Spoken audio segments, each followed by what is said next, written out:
नमस्कार दोस्तों, स्वागत है फिर से आपका मेरे YouTube चैनल संगीत सीखो में। चलिए आज आप सभी के लिए प्रमोद प्रेमी का super duper hit Holi song पे मैंने एक होली सॉन्ग लिखा हुआ है, बहुत ही खतरनाक, बहुत ही ज़बरदस्त। तो चलिए सुनते हैं इस गाने को। प्लीज़ आपसे एक छोटी सी रिक्वेस्ट है, वीडियो को लाइक करना ना भूलें दोस्तों। बहुत ही मेहनत करके आपके लिए गाना लिखते हैं, बहुत ही अच्छे अच्छे शब्द डालते हैं अपने गाना के अंदर। चलिए सुनते हैं इस गाने को। धुन है कि मूली बबुआन हवे गैस करेला, अरे मूली बबुआन हवे गैस करेला, जाद बैगन हवे जादू जी ऐस करेला, मूली बबुआन हवे गैस करेला, ओहिर हवे बैगन ऐस करेला। ये धुन है। तो चलिए सुनते हैं जो हमने लिखा हुआ है गाना। तो चलिए प्लीज़ वीडियो को लाइक कर दीजिए। सुनते हैं।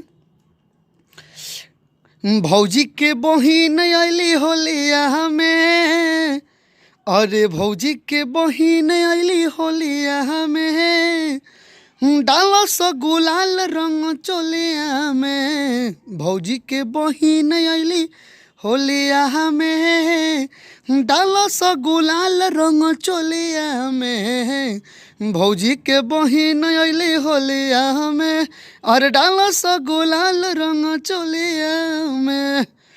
ये मुखड़ा हो गया। चलिए सुनते हैं इसका अंतरा। बहुत ही अच्छा, 2 फुल गाना मैंने और फ्री में आपको मिलेगा मेरे चैनल पर लिखा हुआ। होली का गीत है। अंतरा है। धइला पछटकी के भागताड़ी हो, बड़ की खिलाड़ी इ तो लागताड़ी हो, और बड़ की खिलाड़ी इ तो लागताड़ी हो, धइला पछटकी के भागताड़ी हो, बड़ की खिलाड़ी इ तो लागताड़ी हो, खेलताड़ी सरसों के कोलिया में, अरे खेलताड़ी सरसों के कोलिया में, डालो सो गुलाल रंग चोलिया में, भौजी के बहिन अली होलिया में, डालो सो गुलाल रंग चोलिया में, भौजी के बहिन अली होलिया में, डालो सो गुलाल रंग चोलिया में। पहला अंतरा हो गया। चलिए दूसरा अंतरा सुनते हैं। प्लीज़ वीडियो को लाइक करें दोस्तों, बहुत ही प्यारा सॉन्ग है। आप ट्रैक पे गाएं या फिर नया ट्रैक भी बनवा के ऑडियो वीडियो मार्केट में छोड़ेंगे, धूम मचा देगा। होली के गाना है ये, सरस्वती पूजा के शुभ अवसर पे छोड़िए इसे, बहुत ही ज़बरदस्त बजेगा मार्केट में। चलिए सुनते हैं दूसरा अंतरा।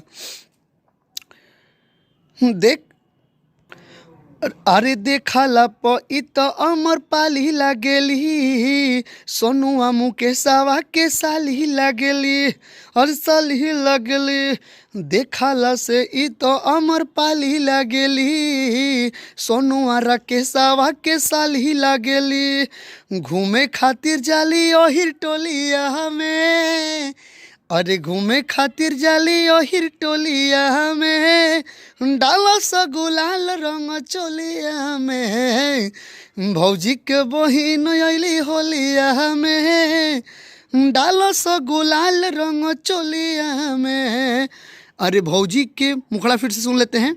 भौजी के बहिन अली होलिया में, अरे भौजी के बहिन अली होलिया में, डालो सो गुलाल रंग चोलिया में, भौजी के बहिन अली होलिया में, डालो सो गुलाल रंग चोलिया में।